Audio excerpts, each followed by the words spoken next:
بسم الله الرحمن الرحيم. متابعي كبسولة رياضية، طبعا هنتكلم على حال الكرة المصرية، الحال الذي لا يسر عدو ولا حبيب. هزيمة الأهلي، هزيمة الزمالك، هزيمة المنتخب القومي، هزيمة فيوتشر، يعني بيراميدز اللي عدى تعادل 0-0. أي إنسان بيفكر في هذه النتائج بيكتشف إن إحنا عندنا عيوب كثيرة في الكرة المصرية. إحنا نفتقد التخطيط، نفتقد الإدارة، مفيش أي فيجن ولا رؤية لمصير الكرة المصرية. طبعا المنتخب القومي حدث ولا حرج، بنلعب فرق ضعيفة جدا جدا، بنكسب، بنوصل للأدوار الأولى في بطولة أفريقيا، بنقعد نهلل للمنتخب.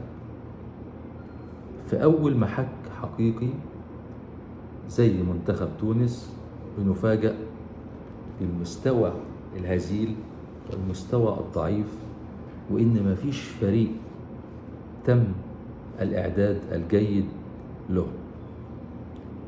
النادي الأهلي نادي البطولات، بنكتشف مع أول مباراة إنه بيخسر بطولة سهلة جدا جدا. نادي الزمالك، وما أدراك ما نادي الزمالك، وطبعا المخطط لانهيار نادي الزمالك نجح بنسبة 1,000,000%.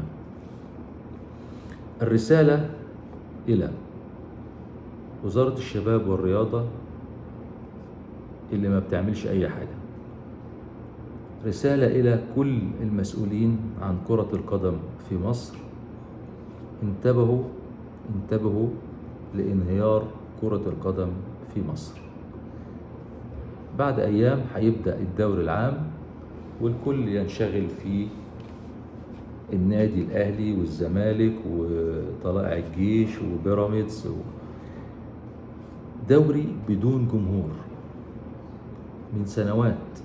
مش عارفين نخطط لرجوع الجماهير، وهي عصب، وهي اللاعب رقم مش 11، الرقم 1 في منظومة كرة القدم.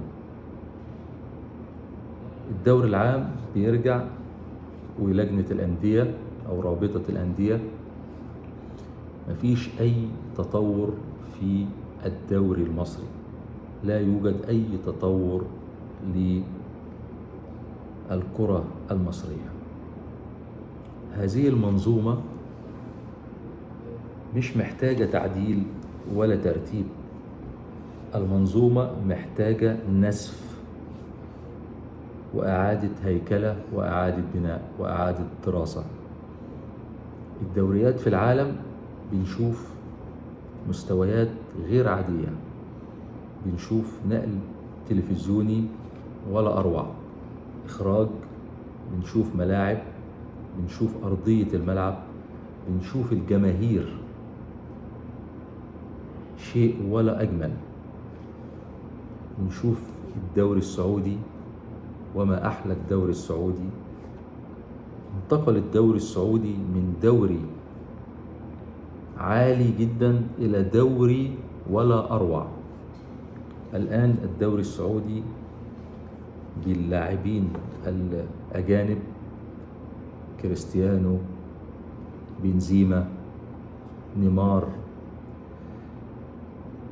ماني، لاعبين على أعلى وأعلى مستوى، حضور جماهيري، إخراج، ملاعب، تطور غير عادي وغير مسبوق.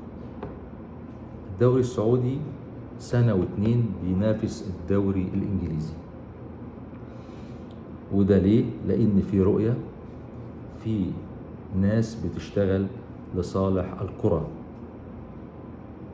ناس بتعمل لصالح البلد، لصالح الرياضة. لازم في مصر، لازم اتكلمنا كتير، مش لازم اخترع العجلة من أول.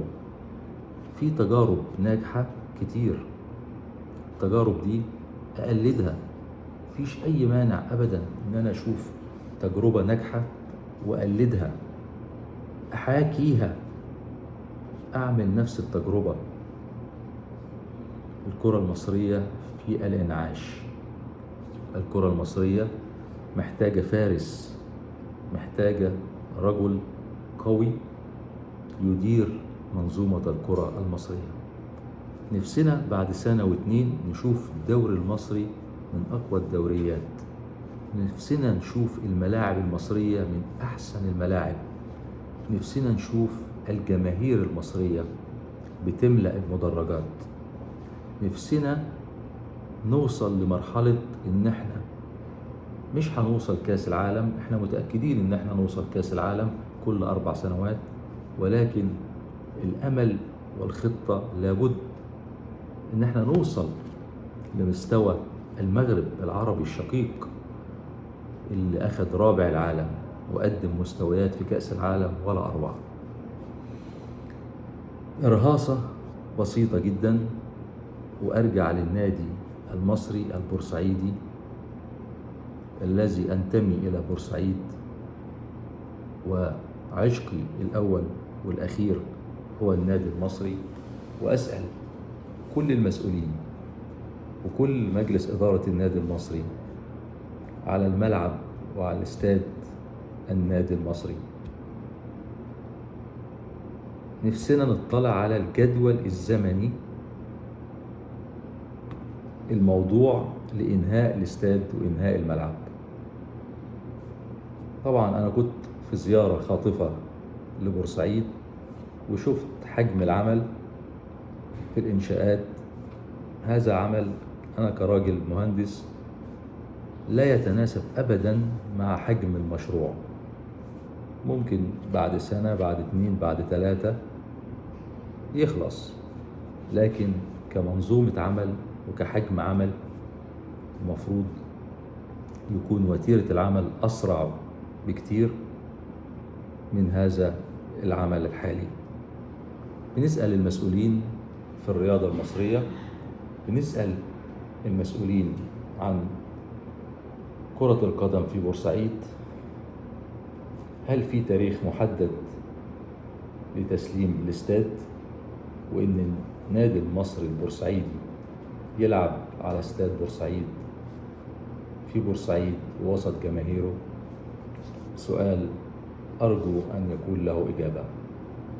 كل متابعي كبسولة رياضية إن شاء الله إن شاء الله نتمنى إن احنا نتابع الدوري المصري ونقف على السلبيات ونحاول نحل ونحاول نوصل لرياضة، للعبة كرة قدم يكون فيها متعة وفنيات،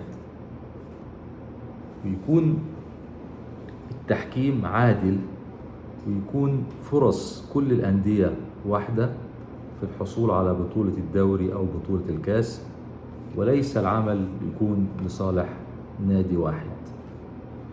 كل الشكر والتمنيات والتوفيق للكرة المصرية. شكرا والسلام عليكم ورحمة الله وبركاته.